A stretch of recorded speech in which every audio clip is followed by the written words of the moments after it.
Hi, Mr. Lelling. My name is Dana Gottesfeld, and I was one of the happiest people to hear of your successful confirmation as the Trump administration's new U.S. Attorney for Boston. That's because my husband has been wrongfully imprisoned for nearly 2 years by your Obama-era predecessors. Before I continue, here's a recent broadcast InfoWars put out about his story.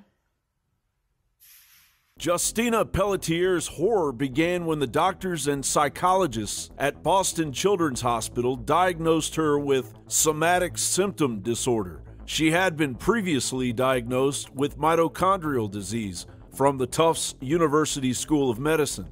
An inexperienced Boston Children's Hospital doctor just 7 months into his internship was convinced that the pain Justina was experiencing, pain that felt like knives were cutting open her stomach, was all in her mind. So many people could have said, time out. If Boston Children's is so gung-ho on this diagnosis, yet nobody else believes in it, nobody else is being able to be brought in to contest it. Her Tufts medical people totally blocked out. Citing a concern for possible medical child abuse with zero evidence, Boston Children's Hospital then requested that the Commonwealth of Massachusetts Department of Children and Families take emergency custody of the patient, as Justina's parents and sister were blocked by security guards. February 14th, Valentine's Day, I went up there with my other daughter who has mito, and we went to discharge her.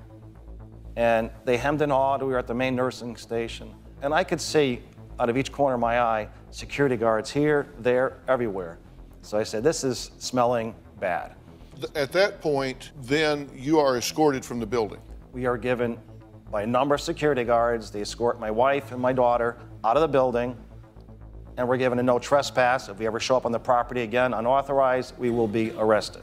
Justina was then made a ward of the state of Massachusetts. She went from a healthy as could be young lady to a person now in a wheelchair, pretty much paralyzed below the hips, almost no physical strength above the hips. She has been totally medically abused. You know, she had tachycardia, medically diagnosed, was on metoprolol for that. Since she's been at Boston Children's through DCF custody, she's been off that, so she's had a heart rate of anywhere from 100 to 152, medically verified. Number two, she had a cecostomy tube placed into her colon so she can go to the bathroom for neuropathy of the colon. And when you're a mitochondrial patient, you're more sensitive to your nerves, kind of like somebody with fibromyalgia. So she was taking Lyrica to deaden the nerve pain.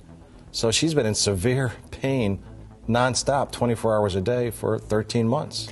All I really want to be with is with my family and my friends, and that's all I want is just to be with my family and friends. Justina was held in Boston Children's Hospital's psychiatric ward, Bader 5, from February 14th, 2013 until January 2014. She was transferred to Wayside Youth and Family Support Network, a residential treatment center. Justina was literally being treated worse than prisoners in Massachusetts. It was then that the computer security expert and powerful activist fighting for the human rights of institutionalized children, Martin Gottesfeld, launched a cyber attack on Boston Children's Hospital for several days, reportedly costing the hospital upwards of $300,000 and mitigation fees of $300,000. On April 17, 2014, 14 months into their saga with Boston Children's, Justina's family published one of the notes she had smuggled to them hidden in origami, saying staff heard her all the time, deprived her of sleep, and more. In it, she asked people to please hurry. I saw her plea, and 3 days later, after months of other efforts to free Justina, Harvard-affiliated federal prosecutors say I defended her life by single-handedly knocking the $2 billion Harvard-affiliated hospital off the internet during its largest annual online fundraiser, costing Justina's torturers over $500,000 of the ill-gotten dollars they pocketed from Medicaid for paralyzing and nearly killing her. Just a few weeks ago, Michelle Malkin put out a 2-part special on Justina and Marty's story over at CRTV. Here's what Jeff Kuhner, host of the program The Kuhner Report, one of the most influential talk radio hosts in all of New England, had to say. And so to me, Marty Gottesfeld is a political prisoner. I truly believe that. He is a political prisoner of the Massachusetts liberal democratic regime. And that's why I am demanding and calling upon the U.S. Attorney and all decent people, let Marty go. Mr. Lelling, I know that you helped enforce civil rights under the last Republican administration, and your confirmation comes just in time before the 5-year statute of limitations runs out on investigating the crimes committed against Justina Pelletier that left her in a wheelchair. Crimes like Medicaid fraud, which almost was certainly perpetrated by Boston Children's Hospital, and which your predecessors were unwilling to even investigate, as they admitted under oath.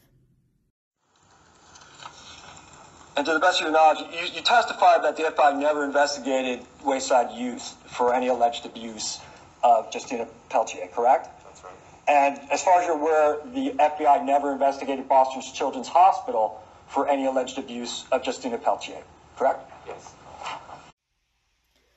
Mr. Lelling, as a father with experience fighting this kind of blatantly unconstitutional and immoral corruption, I hope you'll do what nearly everyone can see is the right thing and send my husband home, instead of simply siding with your predecessors from the last administration who would let Justina and many other kids like her suffer from atrocities like these.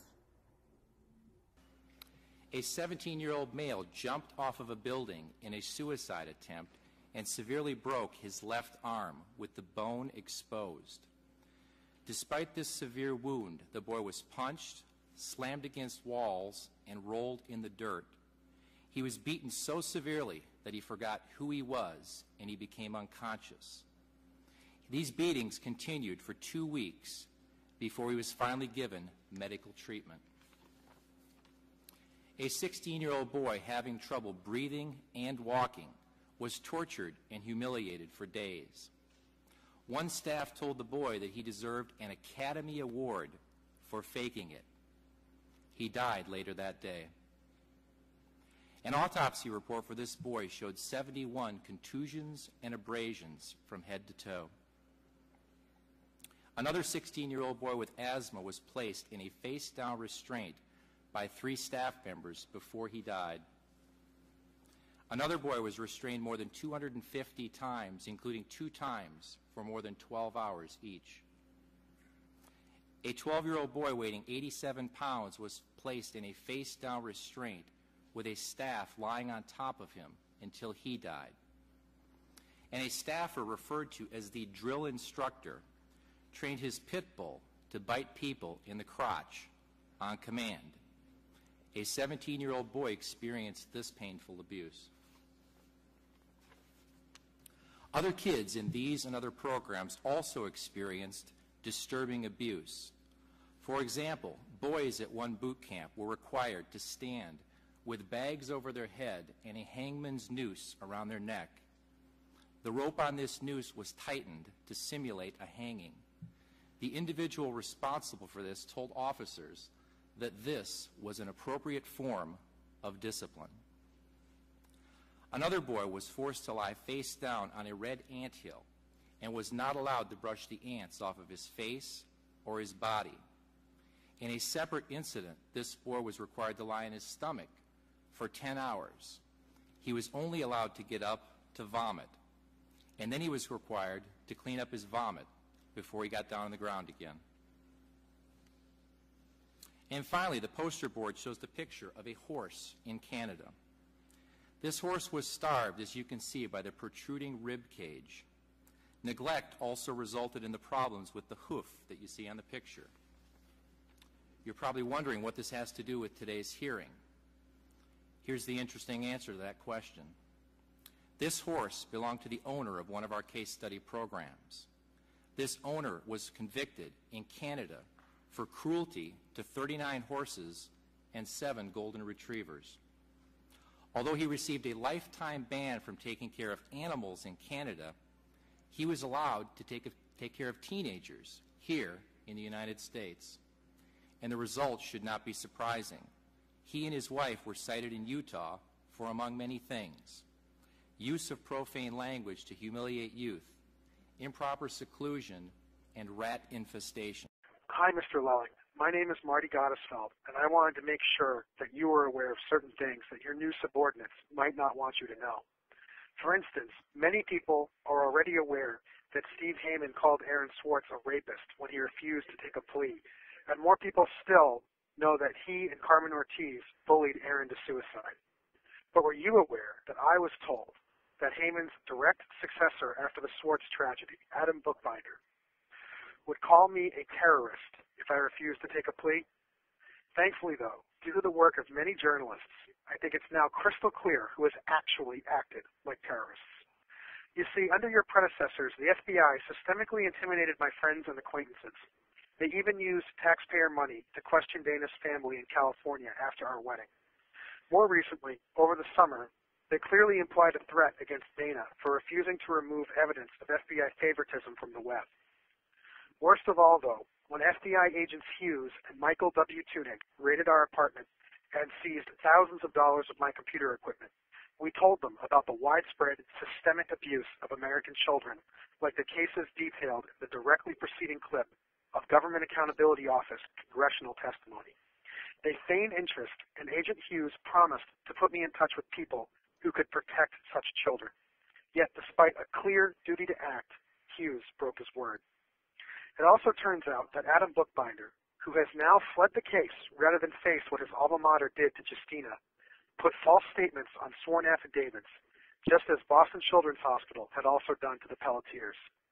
Then he brought an application for a search warrant to a magistrate with a blatant and apparent conflict of interest.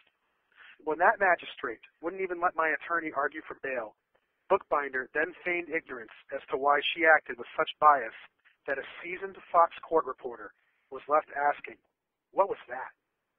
After my arrest, Bookbinder and spokesperson Christina Sterling put out a misleading and intentionally inflammatory and over-sensationalized press release meant to taint the jury pool. FBI agent Jeffrey Williams was left to own up to those lies later on the witness stand, but the damage was very intentionally done. Finally, when my father died in March, Bookbinder and the biased magistrate wouldn't let me go to his funeral or console my grieving mother. Mr. Lelling, the world is watching. Your office and the DOJ need to protect institutionalized youth and heroes like Marty who risk everything fighting for them, and not people that abuse and kill them. When this chapter of history is written, will it reflect that you did the right thing?